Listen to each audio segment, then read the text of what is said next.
Hey there, Etra here for Review of Design, a web series where I analyze the design of notable games like Mario Odyssey, a game often stated as a return to form to the series' much more open Mario 64. Some even going as far as calling this latest adventure an open-world Mario game. But believe it or not, I am here to argue that this game borrows far more from its linear predecessor, Mario 3D World, than anything from the beloved Mario 64. To show you what I mean, let's look at how levels are structured in 3D World, then see how Odyssey works.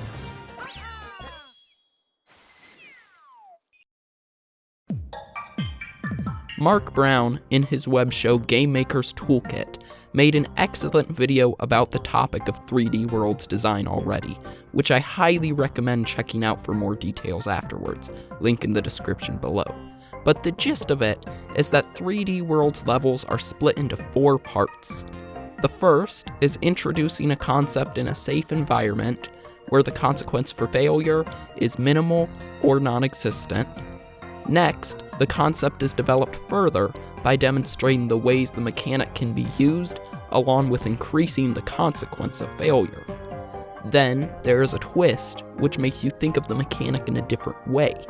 And finally, there comes the optional final challenge, which raises the difficulty and rewards the player for success. Or, they can ignore the flagpole challenge entirely if it proves too difficult.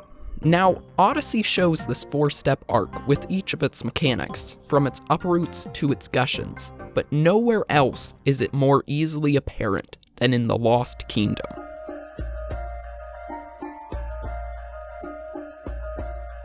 In this kingdom, Mario's ship crashes into unknown territory, and you need to find 10 moons to progress. The level starts out with the player on an obvious path forward, which inevitably leads to the kidnapping of Cappy, which then limits the player's abilities, setting them on one linear path forward towards the kidnapped hat. On their way, the player will encounter these stairs that must be ground-pounded to progress. First, in a safe environment, keep this in mind, the game then develops the concept of ground-pound stairs further by showing they can be longer and therefore taller. The player hits a checkpoint flag, then runs into these things called jungle wigglers. Notice how they are also introduced in a safe environment, because the consequence of dying to them is literally being moved back about 3 feet. Once the player learns how the wigglers move, they can time their jump accordingly, which then leads them to the twist of the ground pound blocks by having a player time their jumps to the movement of this klepto enemy. Once defeated, Cappy is rescued, and the player now advances to the development section of the Jungle Wiggler enemy, showing off more movement options when the player captures it. And I think you get the point.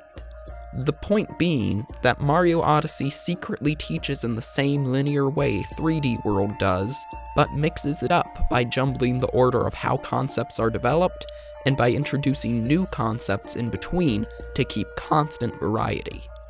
You may have noted that this is true, but everything is missing the optional conclusion at the end. And this is where the genius of this game shines. Let's hop back to our analysis, shall we? The next notable thing that happens is we are introduced to this glide-on creature that can be captured in a safe environment, specifically right after this checkpoint. Nintendo places this creature here at the edge of the cliff, facing towards a small island, because they know, most likely by the time you understand how to control this thing, you'll have been put in a collision course with this island, which also lures you to its location with a moon. What happens next is you find yourself launched to the beginning area of the level, but now with Cappy and knowledge of mechanics previously introduced in a safe environment.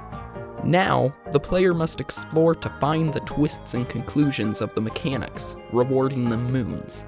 For my playthrough, first I found the conclusion of the ground pound block mechanic, which can only be done now since I now know what ground pound blocks are, and for that I was awarded a moon. I then hopped to an area I couldn't get across without having Cappy earlier, and was presented with a twist of the jungle wiggler mechanic in avoiding these fuzzies while hunting down moon shards. I was awarded another moon, which on being grabbed faced me in the direction of this checkpoint flag I didn't see before.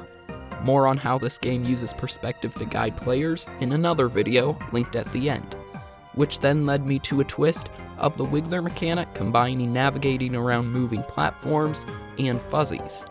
Later, I found more optional twists and conclusions throughout the kingdom, and they are optional because you don't have to get every moon. The magic of this game is if you're not good at playing as a wiggler, but are great as flying as Glide-On, that's fine, you'll still get enough moons to proceed.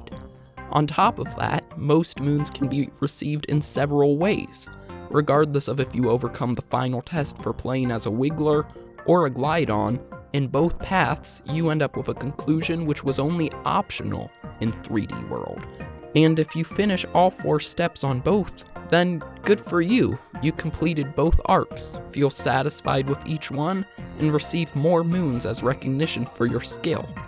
This near endless loop of introducing new concepts, but only needing to conclude the arcs you find most enjoyable, is why I think this game has been so well received, and why it works. Although, you cannot credit all that to quote-unquote returning to the roots of Mario 64. When this game, like Nintendo's Breath of the Wild and other masterpieces before, they have come through mostly trial and error, not repeating the past, but learning from it. And that is how our medium grows. And hey, if you found this video interesting, check out my other, much shorter video on this game's design. If you've seen that, then consider subscribing for weekly analysis of your favorite games. Regardless of your choice, thank you for watching, and I'll catch you all next week.